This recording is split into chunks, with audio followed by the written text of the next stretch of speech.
cookbook reader. Not only do I use cookbooks in the kitchen for the recipes, but I also like to curl up with a good cookbook, much like people read novels. And I know that many of you do the same thing. As I'm wrapping up my Christmas shopping, I'm thinking about how much I like to give and receive cookbooks as gifts. And I'd like to hear from you which cookbooks you would give as presents. So I thought I would share a few of my favorites. Well, it turns out it's like trying to pick a favorite child, which we know is impossible. So on this episode of Funeral Potatoes and Wool Mittens, I'm sharing 13, well maybe 14, cookbooks that I enjoy so much that I'd give them as gifts. Well, not my copies, of course, because I couldn't part with them, but I would buy new ones. I'm not sharing these cookbooks in any order of preference or anything. It's not a top 1 through 10, and it's certainly not a list of all my cookbooks or all my favorites, but if you're looking for an idea for a cookbook to give as a Christmas gift, or if you just want to add to your personal collection, maybe you want somebody to give it to you as a gift for Christmas, here are just a few that I'll grab off my shelf over others. First up are 2 basic cookbooks that I look to more as reference books that every kitchen should have. I don't necessarily mean one of these 2, but every kitchen should have a solid, all-encompassing cookbook. These are the ones that I look to when it's time to get serious in the kitchen, or when I make something I have to get right the first time when doing it occasionally, like roasting meats or making homemade pasta.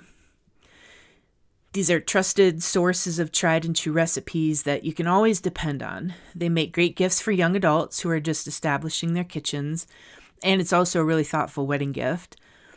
The first one is the all-new, all-purpose Joy of Cooking by Irma S. Rombauer and Marion Rombauer and Ethan Becker.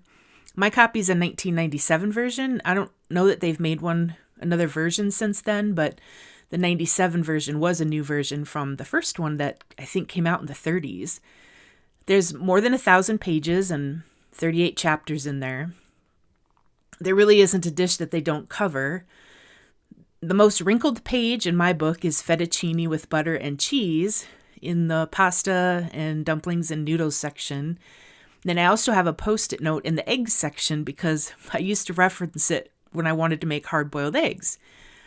There's no glossy photos in this one. It's just a few black and white hand-drawn illustrations here and there.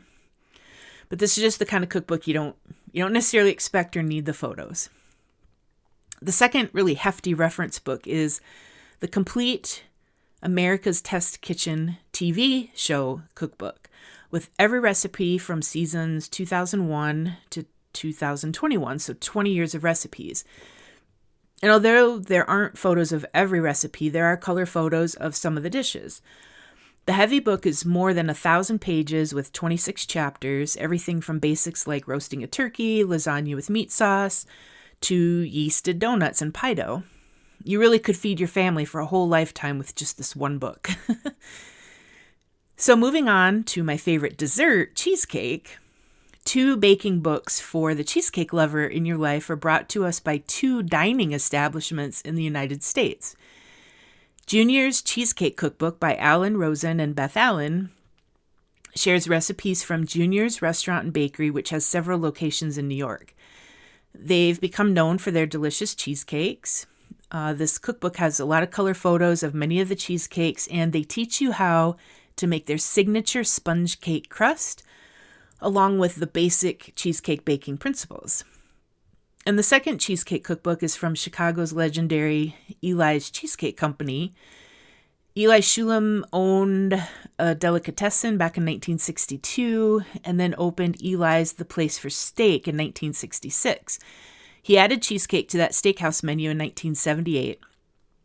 And the cheesecake became so popular that Eli's son Mark opened a bakery in the mid-'80s on Chicago's Northwest Side, making cheesecake, of course.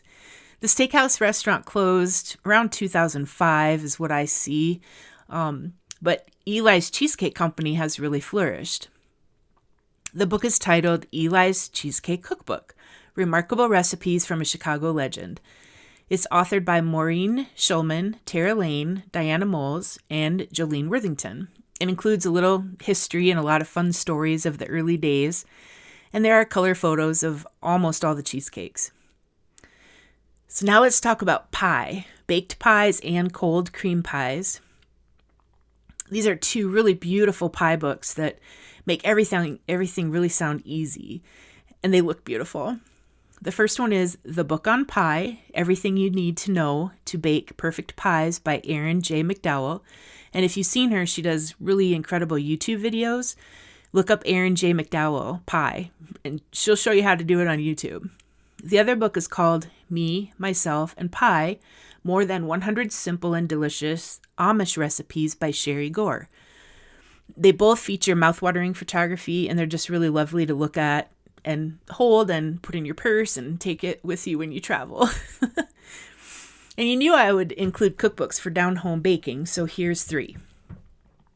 Flapper Pie and a Blue Prairie Sky, A Modern Baker's Guide to Old-Fashioned Desserts by Carlin Johnston, a.k.a. the Kitchen Magpie. That one really has great photography as well, easy instructions, delicious recipes like there's root beer float cupcakes with buttercream dipped in a chocolate shell, ginger snap lemon cream pie, saltine peanut butter chocolate bars, and cinnamon sugar drop donuts. Okay, this next one is Delish, Insane Sweets by Joanna Sauls and the editors of Delish. This cookbook has 100 plus cookies, bars, and bites like funfetti cookie bombs, shortbread bites, peanut butter cookie stuffed brownies, and Santa's trash cookies. Again, great photos. There's a really fun vibe and really easy to find ingredients. Pretty short ingredient lists for that book too. And the baking book that I've worn out the most is the Back in the Day Bakery Cookbook with more than 100 recipes from the best little bakery in the South by Cheryl Day and Griffith Day. It's a husband and wife team that run Back in the Day Bakery. And their first cookbook is this one that I'm talking about. It was published in 2012. Then they did a second one that's called Back in the Day Bakery Made with Love. And now Cheryl's most recent book that she did solo is titled Cheryl Day's Treasure of Southern Baking. But the one that I have all 3 of those books, of course. But the one that I've worn out the most is the first one, the Back in the Day Bakery Cookbook with more than 100 recipes from the best little bakery in the South. The recipe that I've made from that book the most is chocolate heaven cake with chocolate buttercream. I've mostly made it as a 3-layer cake, which is so tall that it does not fit in my cake carrier. I've made it for my son Sajan's birthday many times, and I had to put a Post-it note in there to remind myself that it doesn't fit in my cake carrier, so I have to have another way to move it if we're going somewhere to celebrate his birthday. This book also has my go-to recipe for strawberry cupcakes and fresh strawberry frosting, which I've also used to frost chocolate cupcakes.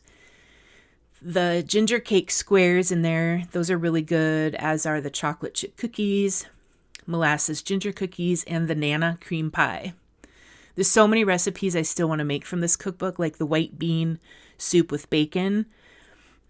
In the breakfast section, there's a ham and cheese pastry puffs. You should see the picture. It makes you just want to eat them.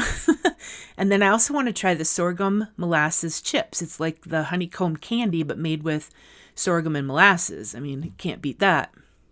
And of course, comfort food makes another appearance on this list in 2 fun cookbooks with really sassy, fun vibes. You won't want to give them away as gifts if you don't already have copies for yourself.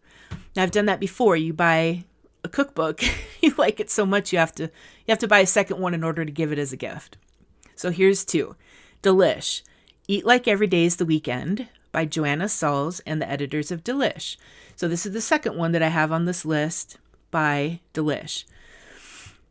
The recipe descriptions in these books are really fun, and the photos, they make things even that I don't like look good, like shrimp stuff. And there are recipes for comfort food like Tex-Mex meatballs, creamy 3-cheese spaghetti, churro French toast, bacon pancake dippers, triple cheese bacon spinach dip, sloppy Joe potato skins, chicken parm burgers, bacon weave BLTs. Yes, I said bacon weave, like WEAV BLTs. Marry Me Chicken, Pizza Pot Pie, and Slow Cooker Carnitas. Listening to that list, it's obvious that we like bacon. The next book I bought sight unseen. See, I often check out cookbooks from the library before I decide whether I'll purchase it. If there's enough recipes in it, I feel like it's worth buying, or I'll at least browse through the book at a bookstore first. But I didn't need to with this one because fellow Minnesotan and author Amanda Retke just kills it with her humor and her recipes that are on her website, iambaker.net. So I knew I'd love her cookbook. It's titled Homestead Recipes, Midwestern Inspirations, Family Favorites, and Pearls of Wisdom from a Sassy Home Cook. So here's some of the recipes in her book that really catch my eye and my taste buds. Creamy dill pickle burger, Minnesota meat and mashed potatoes hot dish, bacon corn dip, pulled pork breakfast hash, roasted asparagus puff pastry, lasagna soup, summer corn hot dish, jalapeno popper stuffed pork, Chex cookies, and salted caramel banana cake with salted caramel buttercream. And lastly, a version of community cookbooks that you can purchase online. Now, community cookbooks, they can't be beat, but they're not easy to find unless you're part of that organization or the community in which they were collaborated and produced. Like a business or an employee cookbook, a church fundraiser, that type of thing. My mom, she worked at 3M in Brookings, so I have all the Brookings 3M plant employee cookbooks. I was able to get my hands on a good community cookbook in the gift shop at the South Dakota Air and Space Museum. The recipes were compiled by families living on Ellsworth Air Force Base. And I recently got a good church cookbook because in Lake Benton, the town nearest where I live, was selling a local church cookbook for the church. Okay, so 2 community cookbooks from Minnesota that you can purchase online or in their store are from the General Store of Minnetonka. It's on Highway 7 on the southwestern part of the Twin Cities. It's a great store, tons of things. There's clothes, kitchen items, house decor, jewelry, really a general store. But they also have a cafe and little bakery within their store. So they put together 2 cookbooks with recipes submitted by employees, friends, and family of the store, customers, and recipes from their own cafe and a few local TV and radio celebrities. So one is titled General Store of Minnetonka Cookbook, a collection of our favorite recipes, and the second one is General Store of Minnetonka Holiday Cookbook, a collection of our favorite holiday recipes. They're both available in their store or online at generalstoreofminnetonka.com. And I haven't put any sticky notes in that everyday edition yet, but in the holiday edition I have, I think, about 35 recipes marked, like baked salami, crispy edamame, mini peppers stuffed with Italian sausage, balsamic steak spice, Lucy's guacamole, Bernie's deli coleslaw, Fiesta turkey salad with cilantro ranch dressing, strawberry pizza, pumpkin cookies with brown sugar frosting, Korean beef, and almond bars. Those are just a few of the 35 tabs that I have stuck in the holiday cookbook. And the last book that I want to share is really an honorable mention because you're lucky if you can find one to purchase. It's the Kowalski's Markets 30th Anniversary Cookbook from Kowalski's Markets in the Minneapolis and St. Paul area. It's not really a community cookbook, but the recipes are from the store. And so they seem very community-ish. Since the company's 30th anniversary was in 2013, you really won't find it for sale in their stores anymore. But I did hear from someone at the Eden Prairie location that a guy named Jason at the Lyndale Avenue location has a little stack of them above his desk. So maybe you can sweet talk Jason into selling you one. I have, I think I counted about 25 sticky tabs in the Kowalski's cookbook too, and that includes Grandma Betty's famous chip dip and Kowalski's coffee cake, a la Mary Ann's with maple icing. Well, That's a little list of cookbooks from my shelves that I'd give as presents. Let me know what you think. I'd love to hear about cookbooks that you would gift to loved ones, so please share with me on social media. And remember to find comfort food recipes on my website, randomsweets.com. I've posted this list of my cookbooks that we just talked about today on randomsweets.com as well. Thanks for hanging out with me today. If you're enjoying this podcast so far, please rate and review and share with your friends and family. And please be sure to subscribe wherever you listen to your podcast so you never miss an episode. Sweet wishes!